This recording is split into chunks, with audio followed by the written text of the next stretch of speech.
Welcome to No Time Like Joe Time, where we look at media to talk about the mysteries of life. And you gamble that it won't be a big waste of your time.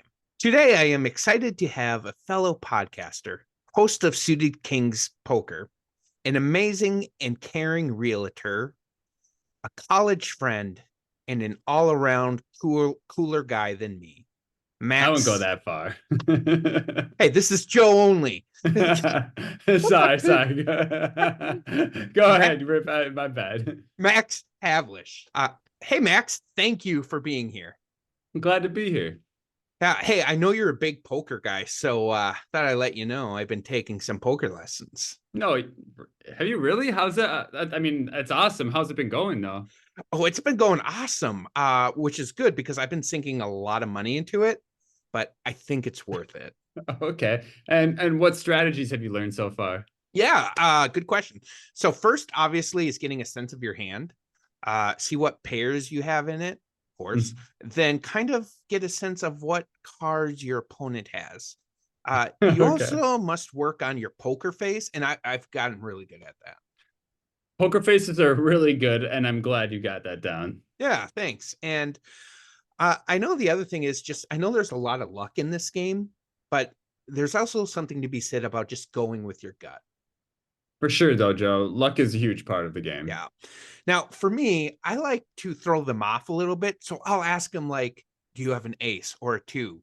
But only if I don't have those cards.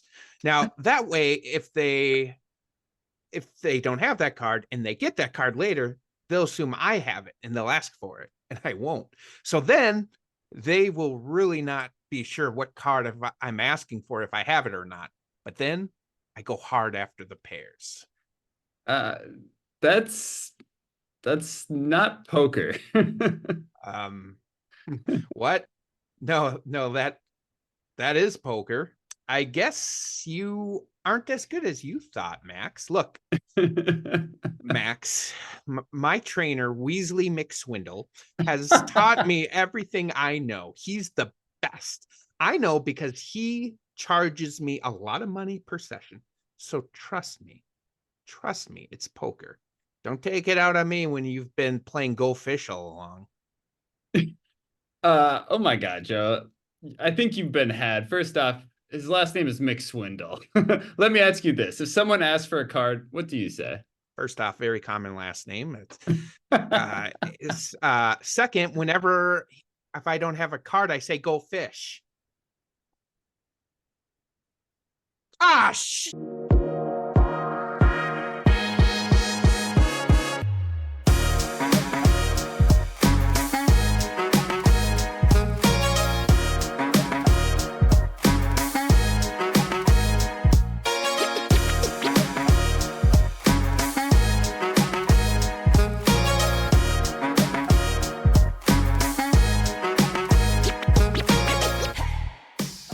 one of my favorite things about writing these bits is having the stupidest names. Mix, Uh what was the first name here? Weasley. Weasley McSwindle. There was another bit I did with a friend where so the whole bit was about letting your guard down and not being prepared. And so I was telling him, like, oh, I'm going on a hike and I'm bringing all this stuff like shoulder pads, knee pads, helmet. And he's like, why do you need that? I'm like, well, I'm on this company site. We sell equipment to suckers. And they says, and The suckers. just the stupidest thing. Like, I think I had a line in there that's like, look, the president of that company talked to a congressman, and the congressman admitted sometimes people fall. And I don't want to be part of that demographic. But then afterwards, he convinces me not to have that equipment. And then I have a stock video of a guy just biffing it down a hill. I love that. That's good. That's good. So, but now that we're actually starting, seriously, thank you for being here. I'm so happy to have you. It's been such a long time since I've seen you, so this has been just an absolute treat for me. Glad to be here. And looks like you're hanging out at the casino tonight. Yep, I am. Which is funny because I have very rarely been to a casino, not because Okay. I'm like against it or anything. I think So I can tell you the exact moment I decided gambling's maybe not for me. It was my high school all night graduation party. And Okay. and what other way to send your students out by having they had a 21 or blackjack table. Yeah, 21. Yeah, that makes sense. And I lost all my chips within 5 minutes. So you're aggressive Yeah, gambler. I was very aggressive. I'm like, it's all or nothing right now. I love it. I A- love it. And every time I'm like, this is it. This is it. I'm gonna bounce back. I'm gonna bounce back. I think I see a blackjack table behind you calling your name for redemption. Oh, wait, that's a bar. Never mind. Yeah, but, well, well, maybe that's good. I was gonna say I can get some redemption there by forgetting everything. So That's awesome. Yeah, I well, I'm glad to see you too, Joe. I know it's been a long time, and I'm looking forward to being on your podcast. This will be yeah, great. definitely. And just for those who know, so I met Max through Bethel University. We were both in the adult program, and everybody was very lovely in that class. But Max was like the only guy my age, Yep. and so I was like, "Oh, thank We had a God." lot of fun. Yeah, we did. It was so much fun, and so thank goodness for Facebook because I've been able to Yeah. see all the very cool things you do. Thanks, Joe. So a couple of things I did want to talk about. First, I want to congratulate you on your podcast. Thank you. We've mentioned this at the beginning of the episode, and in all sincerity, guys, even if you're not huge into poker, you should check this out. I don't do a lot of poker. I've done a little bit, but it's really cool. So I especially if you only listen to a couple episodes, listen to their story on how they got into poker. So it's Suited Kings Poker, and Yep. you do it with a buddy of yours. Yep. And what I quickly fell in love with the podcast is how you guys are talking about poker, but you have this humility with it because you do like you won tournaments, like you're Yeah. good at it. Thank you. And you talk about, yeah, there's like on Facebook, yeah, it looks all glamorous, but there's this other side to it you have to see. Yeah. Yeah. And there's a lot of losing involved. Actually, and for those of you that aren't familiar with poker, it's actually you lose a lot more than you win. I mean, the best in the world in tournaments, they cash 15 to 20% of the time. So that's saying you're essentially not even getting into the money portion of a tournament 20% of the time. You know what I mean? Yeah. So but you know, there's a skill to when you do make the money to making all of that back plus more, right? So not to get too deep into that, but there is, you know, you have to be you have to have humility in poker, otherwise you're gonna drown yourself very quickly. Yeah, definitely. And the other thing I really liked about it is I really loved how you got into it because your dad was a professional bowler. Yep. And you'd hang out with the arcade, and then and then he'd play poker afterwards. And I think that just that's so like a wholesome way to get into it. It's like it feels like it reminds me of like a movie almost. You know what I mean? Like 90s style, early 90s style movie. Yeah, definitely. And so again, seriously, everybody go check it out. Please, please, please. Thanks. And rate it, give it 5 stars. It's awesome. So you being a poker player and you kind of sit about like 15%. How much luck versus skill do you think is needed in poker? That's a great question. And this is typically something I often bring up immediately to people. So it's all about the sample size. So luck is very important in the short term. So say you're going to play 5 tournaments in your lifetime. Luck is going to have a big role in that. But say you're going to have or play 1,000 tournaments in your lifetime, that now skill is going to become a lot more involved because you're going to essentially volume is going to overcome luck. So you're going to put yourself in these positions where you have what we call equity, you know, so like I'm an 80% favorite to win.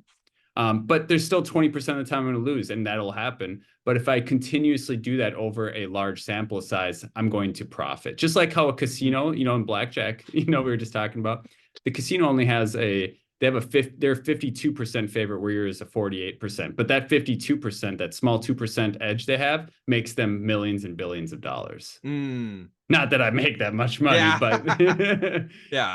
but it's all about the volume. You know, I mean, Mm, luck comes over a small sample size yeah. and skill comes in over a large sample size. Okay, that's cool. That's awesome. And so there's Yeah. probably times where you feel like you have like odds are in your favor, you're doing everything right, and then Yeah. whether luck or whatever, it just the tide turns. It does, and it's out of your control. The best thing you can do is just put yourself in that position as much as possible, and not react negatively when it doesn't go Yeah. your way because you did what you could. Yeah, exactly. So that reminds me of a Futurama episode Okay. where Fry just plays everything right and then something happens. So before we get into that clip, I want to ask you, what's your history with Futurama? So I've watched a ton of episodes, but I've never watched it consecutively. Hmm. I'm familiar. I know the characters and all that, but I couldn't tell you which episode's what or the name of each, but definitely familiar with it. Yeah, I love nice. it's hilarious, and it's the same Yes. creators from like The Simpsons. Is that right? Yep, exactly. Yeah, yeah, yeah. Yeah, exactly. Yeah, I agree. It's really funny. So I got into it. There's two stories I always tell about my experience with Futurama. The first is how I really got into it. I was working the night shift at a YMCA. And while I was doing cleaning and doing whatever project, I had headphones and you could connect to a TV.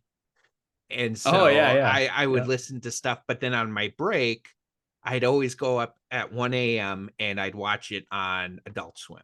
Okay. And so that's how I really got into it. But the other thing I always tell people, when I was young and it first was airing, I was watching this episode where Bender gets a bomb implanted into him.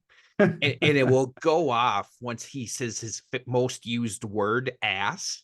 He's the And, robot, right? yeah, yep. Yeah, yeah, yeah. And so they they manage to stop him before he says it, and they try to remove it. So he goes under, and when he comes back, he's like, "Did you get rid of it?" And they're like, "No, we couldn't." He goes, "Oh, that's a pain in the ass." And then he goes, but at the same time, there was a severe weather storm.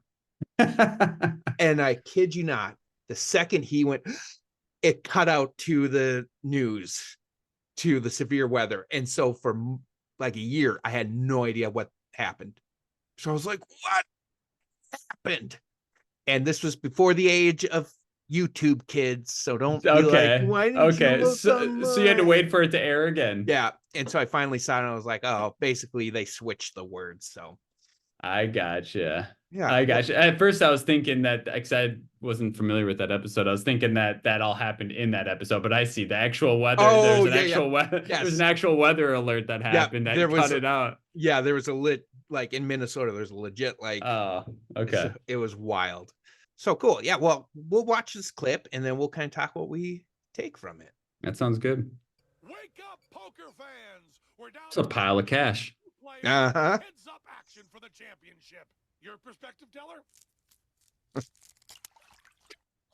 I love Penn and Teller. Yeah.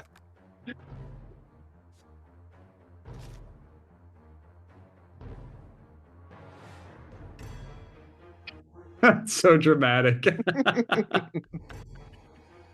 And Bender is able, or Fry's able to read minds. That's why he's doing this. Okay, and that, yeah, I was gonna say that's why he's got the tinfoil hat on too. So you, Yep. But you didn't even look at your cards. Looking at one's cards is a crutch for players who rely on skill. I'm gonna utilize that. You do, yeah. You need to, Ooh. you in or out? What's the matter, Fry? You scared? Or just crazy? All right, all in. Oh, Yes, what a board. 4 aces. Oh, Read them and wait. And then tell me what they are. that's the best. On the board, that give Bender 5 kings. But how's that? I don't believe it! Bender has just been dealt the King of Beers, a coaster from the bar that somehow got mixed into the deck. But it's 5 kings. That is so good. I love everything about that clip. That is pure comedy in all senses. I love it. That is, um, Yeah, I mean, what would you do if you saw that come out on the table? Was that 3 kings and 2 aces? Yeah, so that's a full house on the board there. It's 2 aces. Yeah, 3 kings and 2 aces is a full house. Mm. Bender has a king and a king of beers coaster. So typically what would happen here is there's no such thing as 5 of a kind. So 4 aces would beat 4 kings. But because he's got the king of beers coaster, they count it and it gives him 5 kings, which is nothing. And he wins. My favorite part though about this, if you're at a poker table and someone goes all in, it's Fry, right? Yep.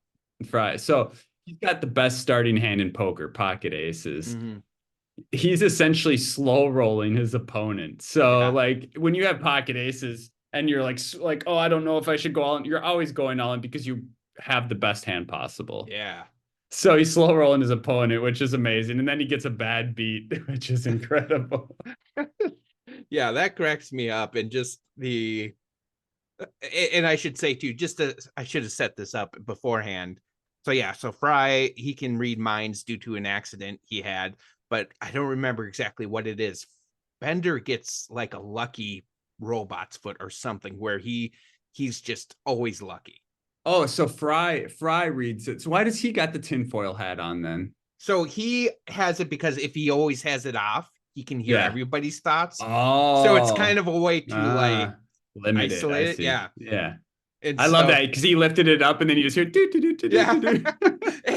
and the line looking at your cards is a crutch for people who rely on skill. That is probably my favorite poker scene from anything like fabricated. I love it. That's so good. He's got the and then you know what, something coincidentally I want to mention is Penn and Teller being like the host of it. Yeah.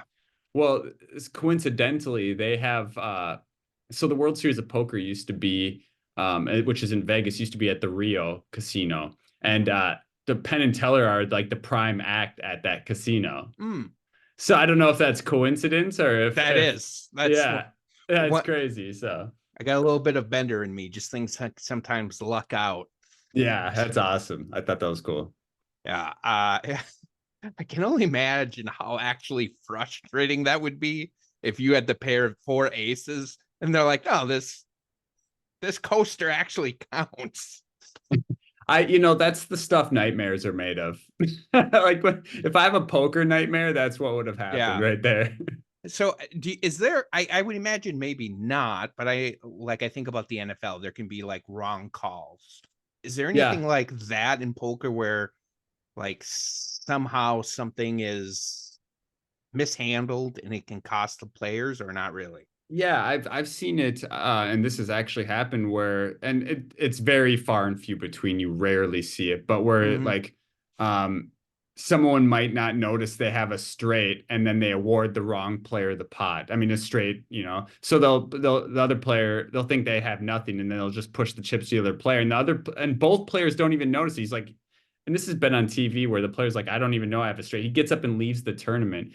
And because the next hand was dealt before they noticed it, the player's eliminated, even though he had the winning hand. Oh, man. However, 4 aces there is the absolute best hand. Yeah.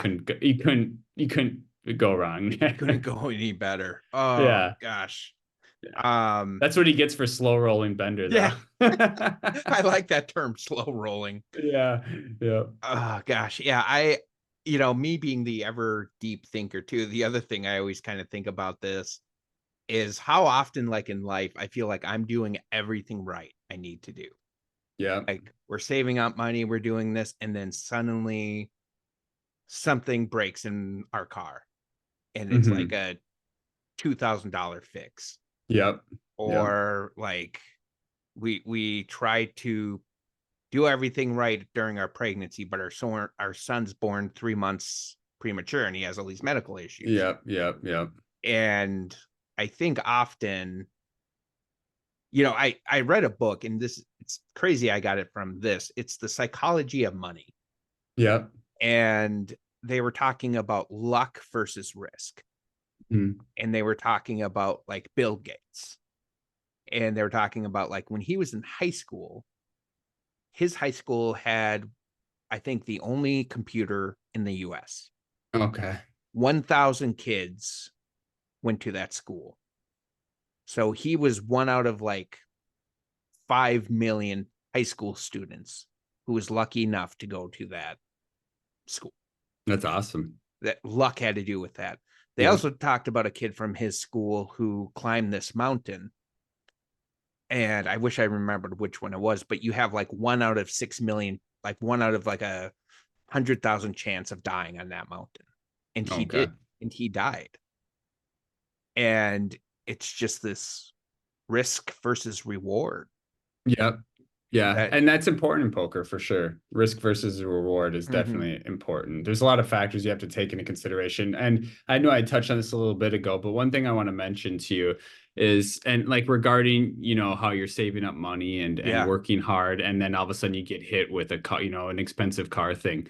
I talk about this a lot on my podcast. Is the only thing you can do is put yourself in that good position. The things that happen that are out of your control are going to happen regardless. So I know it's easier to say than to do, but to not let that weigh on you, because that's out of your control, right? You've been doing everything you can up to that point to that you can do for the best for you and your family. And that is going to happen regardless of whether you're doing good or bad. So thankfully you've been, you know, working hard to, you know, hopefully be able to cover that or whatever it might be. I know it's obviously going to put a dent in your bank account, because $2,000 is a lot of money. Right. So. Exactly.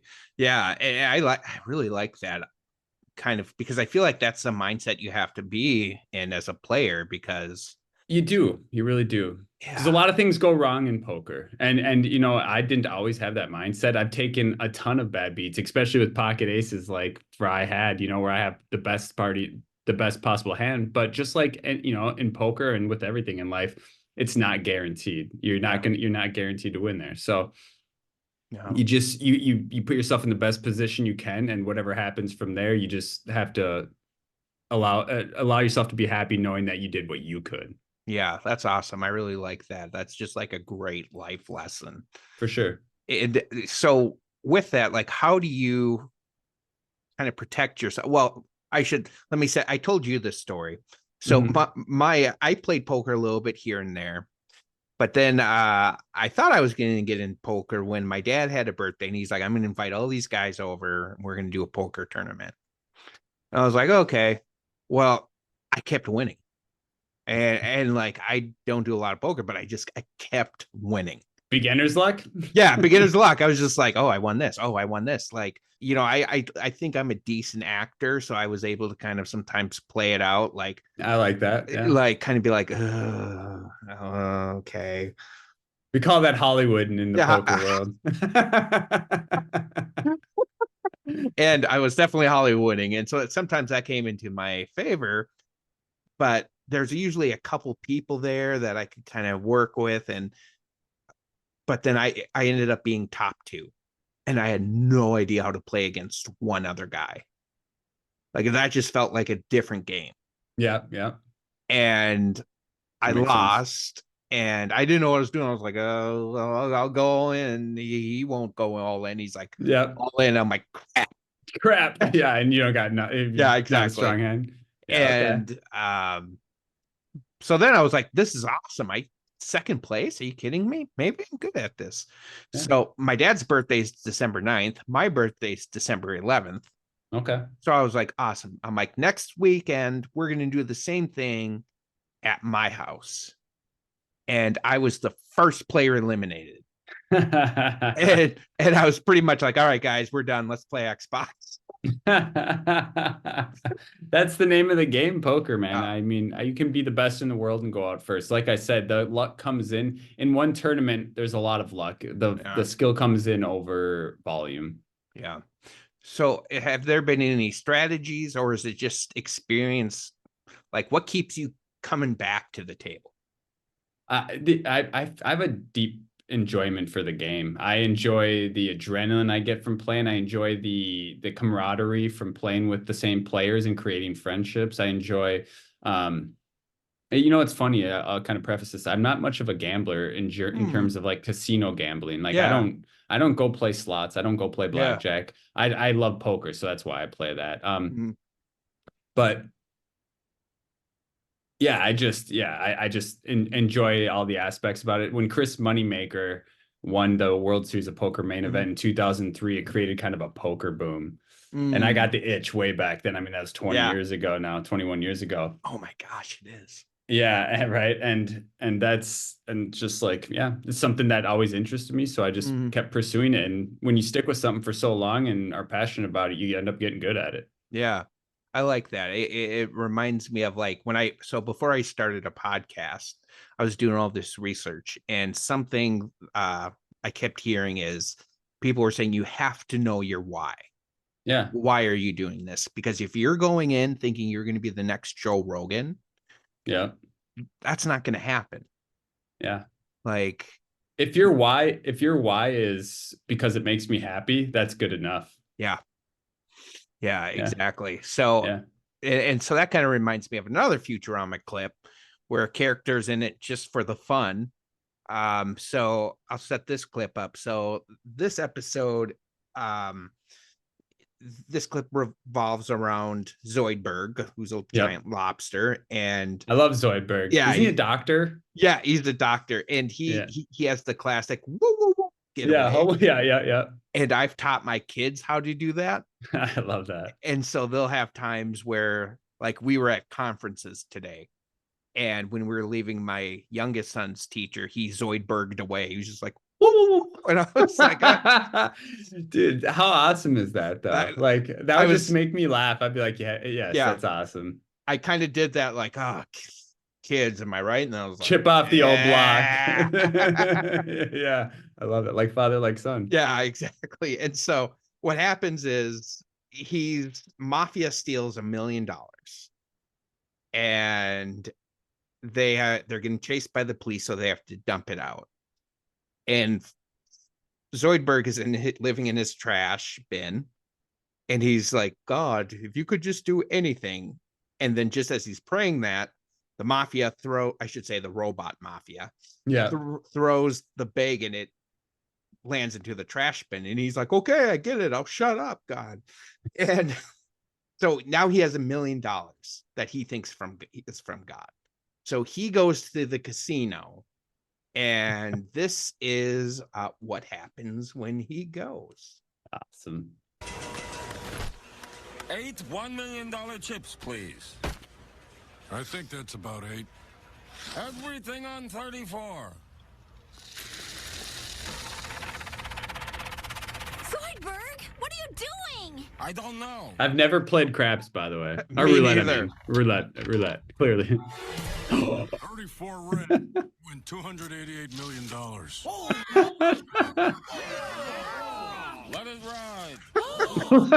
Okay, that's degenerate.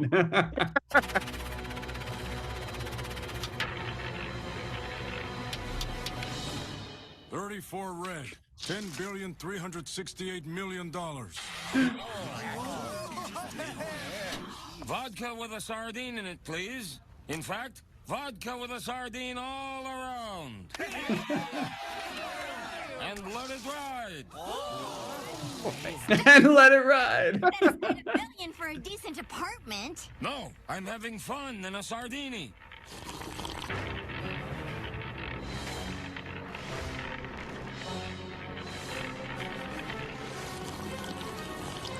A sardini. 15 black. Now that's the God I know. What was it? 18,350 million? Yeah. Fortune. Easy come, easy go. But for one brief moment, I made everybody on Mars happy. And if you ask me, that makes me a winner. I love that. Loser now departing. I love That's quality, man. That's awesome. And I love that, you know, he it wasn't even like the money meant nothing. It was just that he was surrounded by his friends enjoying life. And that was kind of, like you said, that was a great transitional point from where I was coming from. Yeah, definitely. And I like, because I mean, I think about, so for you, I think you can tell me if I'm wrong on this, but I assume like the love of poker came from a love of your dad. Like Yeah, it was kind of a connection. yeah, I definitely agree with Yeah. that. Because what I talk to people about, so I love The Simpsons. Like Mhm. it is my all-time favorite show. When I was younger and I was watching it, because I watched it from day one when I was like 6. Yep. And like the church I grew up, everybody's like, oh, that's a bad It's a show. bad show. I remember Yeah. same time frame, you know, I watched it Yeah. as well. Yeah. And people were always like, oh, why do you watch that? Well, later on, I ended up kind of explaining the reason why is like growing up, me and my dad had a really strained relationship. But when we watched The Simpsons together, we bonded. I love that. And Sunday nights. yes, yeah, exactly. And then like when it started to come on like every day, like that was a moment me and my dad were like, we sat next to each other, we laughed, we'd quote lines together. It like when I watch Simpsons to this day, I just have such warm thoughts about my dad. I love that, man. There's nothing greater than like good feeling nostalgia. You know what I mean? Yeah, definitely. And so like I kind of to what you were kind of saying, like you got to just love what you're doing Yeah. because I And mean that's a good enough reason. yeah, exactly. Because you can go start winning table after table after table and then lose. And I love how he didn't even react. He was just like, okay. Yeah. Uh, It didn't even care. And one yeah, thing I kind of want to bring up about that in kind of regards to poker is that yeah, like I think it's important and this kind of happens with all relationships with whatever it is, you know, like with poker or maybe even with a significant other, whatever it is, like mhm, it's easy for you to go through swings, right? So for example, for poker, I was so passionate, I was hungry, I was very goal driven. mhm, And then I ended up reaching a goal that I really wanted, and mhm, my passion, my hunger died down. mhm. And I kept chasing it, kept chasing. That was when I was going on my downswing, which you heard about on my Yeah, podcast. But I still love the game. And after it took a couple years, but I re found that love for it, and now it's you know what I mean. And I yeah, just don't stop. You know. yeah, yeah. I really like that, and I think one of my favorite things of doing this is I love seeing things through different people's eyes. And talking to you, seeing your love for poker, it gives me a new respect for it I appreciate that. because it's like, oh, like I get why what you see in it. I get like because without that context, I'm like, it's just you're hoping for the best, putting cards down, and I don't get it. But then it's like, oh, I do get it now.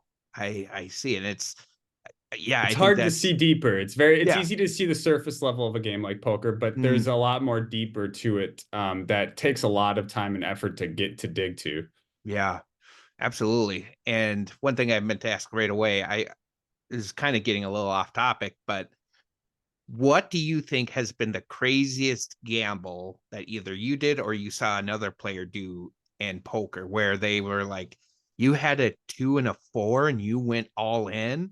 Which is there anything like that you remember that just stood out to you? So here's the truth, like when you sit at a poker table, there's usually 9 or 10 people at one at a casino, Mm, and it ranges from at almost every poker table you sit at, you'll have the worst of the worst players and the best of the best players. So I yeah. see it all the time. I see people going all in with the worst cards. And sometimes they get lucky and win. I don't judge them for that because most of the time those players are just there to have fun and entertainment. They haven't taken the game as seriously as I do. And that's another beautiful thing about poker. Like it's okay to just go sit down one time and just enjoy the experience. Mm, And to further to your points, um, I expect a lot of those really crazy dumb plays when you haven't put a ton yeah. of effort into learning equities and ranges and things, the Mhm. poker's terminology stuff. Yeah. Yeah. Totally. I yeah, I'm sure I think a lot of people were annoyed with me when I was winning because they're like, you just got lucky. And I'm like, yeah, I guess so. Yeah, but it's better. There's a saying: it's better to be lucky than good. The Yeah. best still is to be lucky and good. Yeah. I have a friend acquaintance that I met through poker. We call him Mhm. Sammy Whammy because he whammy. We say he whammies everyone. His favorite thing to do is to play. So the worst hand in poker to start off, like your 2 hole cards, is is 2 7 offsuit. So it means you have a 2 and a 7 and they're not suited, right? Oh, sure. And the reason why it's the worst is because it's the lowest 2 cards you can have that you can't make a straight with both cards. Oh, sure. So essentially it's the worst kind of starting hand. And he loves to make big raises with that hand and then show it to people after he bluffs them with it. Like that's his Yeah. MO or whatever you want to say. Oh, that's awesome. Yeah. I definitely feel vibe with Zoidberg on this, with like, for one moment, like I was making everyone happy on Mars, That's awesome. because like that's something, as I've gotten older, like it's kind of been what my strive has been, is just like, I love it when I can make somebody else laugh, somebody else smile, just make somebody's day a little brighter. What was it that he was making everyone happy? Was it just that he was winning and everybody was enjoying the moment? Yeah, I think that, and he ordered, what did he call it? Oh man, that's Sartini. Sardine, yeah, Sartini. He ordered that for everybody. I love that. That's awesome. And you could just see it in his face too. He wasn't even caring, but he's like, let it ride. Let it ride. Let it ride. Same, just keeps going. I love that. Yeah. So I appreciated that. And like, this podcast is especially when I feel that way, where this is my, I think, 9th episode I'll be recording. Okay. And every time I've done it, I've just felt so happy afterwards. It's just been like, I laugh a lot with the person and think a lot with the person. And it's the same thing this time, where I'm just like, it's like everything's faded away. I love that. That means it is a happy place for you. Yeah, that's kind of like me in snowboarding. That's why I go snowboarding. Nice. It brings me into this state of mind where I'm just all my problems go away and I'm happy and in the moment. Yeah, definitely. And it's brought me, like, it's forced me to connect with people I haven't connected with for a long time, because I don't know if yeah, exactly. I don't know if I'd have the courage to be like, hey, Max, you want to do something? Like, I don't think I'd have the courage. But with this platform, I have a reason to be like, hey, man, you want to do this with me? And like, it gives me that confidence. I'm glad to hear that, man. I think you're really good at it too. I love listeners. I mean, you have that personality that is fitting for something like this. And I think, thank you. And I can see you're passionate about it. I mean, you clearly this is your second podcast. You have 2 different podcasts going. So yeah, I just think it's beautiful, man. Yeah. Well, thank you. I really, really appreciate that. So it's definitely been fun. Before we start heading into the wrap up, anything else you want to add? Anything else you want to cover? No, I'm very happy that you showed me the poker clip. Was definitely super hilarious. I have a Discord community that I created with Suitor Kings, and I'm going to be sharing that clip with them as well. There's it was a little too short. There was another clip I almost showed. It was of poker. It's where Bender is beat by 2 players, but then part of the structure breaks and falls on them and kills them both.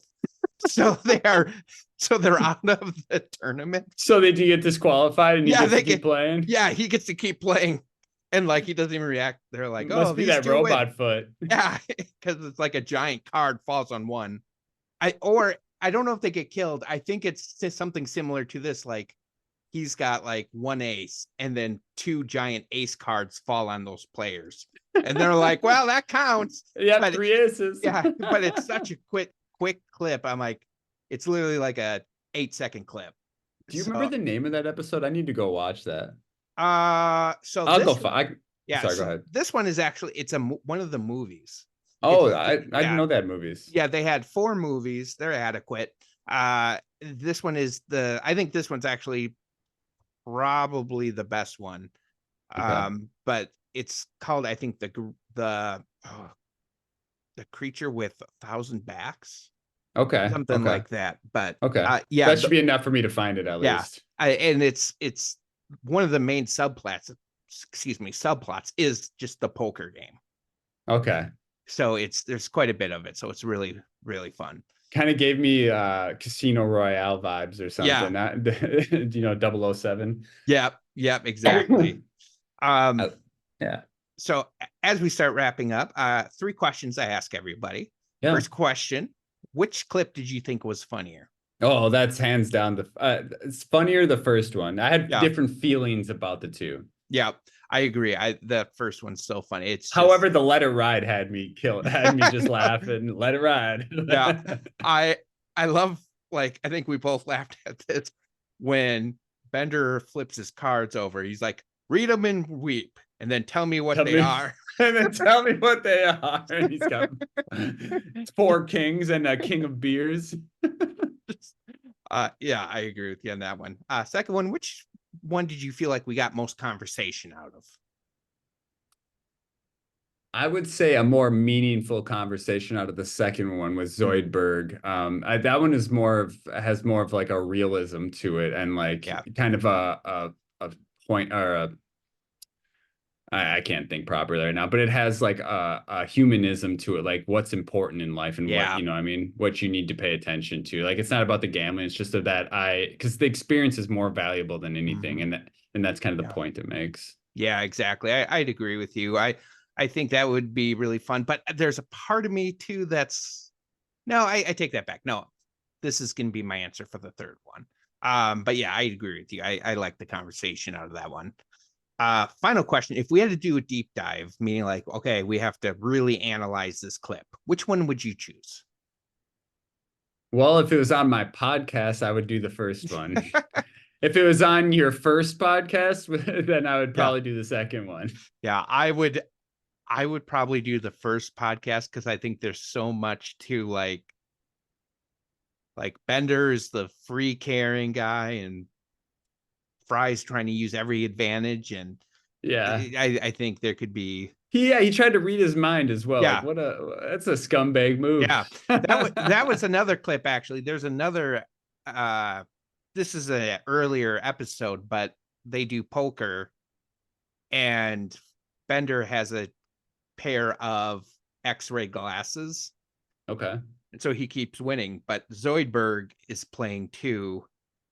And like his first hand, he's like, I can't spell anything with these human cards. It's just, like, clearly terrible. I'm looking forward to watching that. That's good. Yeah, that's really sweet, good, man. Yeah. So cool. So when people listen to this and they're like, wow, this Max guy is awesome, where are some places they can find you, whether it's just your podcast or if you want to promote your realtor business, whatever you want to promote? Yeah. So if you're on social media, my name is Max Havlish, Havlish. You can find me on Twitter, which is mostly poker related content, and that's at Deuce Nukem, DEUCENUKEM. Yeah, other than that, I guess you can find my podcast, Suited Kings, on all streaming platforms, Spotify, Apple Podcasts, stuff like that. And I always say hi if you ever see me. Yeah, Max is an awesome guy, and like what you're getting here, that's Max. It's not an act. And I am way cooler in person, so this is a little bit of a dorky act, but I've always thought you're cool, and that's why I wanted to be your friend, Joe. You were going back to school, you were the best to be around. You made me laugh all the time. Oh, thanks. So I mentioned this. We have another podcast, Two Voices, One Story. I do this with my wife. It's different tone than what this is. It's we talk about very personal and difficult situations we've gone through, but the goal is to make things that are scary to talk about okay to talk about. I love that. That is super cool. And that takes a lot more guts than, I mean, I love this because this is like your funny personality, but to be able to go and talk deep about things like that takes a lot of commitment and getting over a fear. You know what I mean? Yeah, definitely. So it's been good. Max, it has been such a delight. I knew I would love this episode, and I got everything what I wanted out of this and more. I'm glad to hear that. Thank you so much for coming back. I'm going to be doing season 2, and so hopefully maybe we can get you back. Dude, whether it's back on the podcast or grabbing lunch, you just let me know. Don't feel free to, or be afraid to ask me, because I'd be glad to sit down sometime. Awesome. See, guys, I'm cool. All right. I second that. All right. Well, thanks, everybody. We'll see you next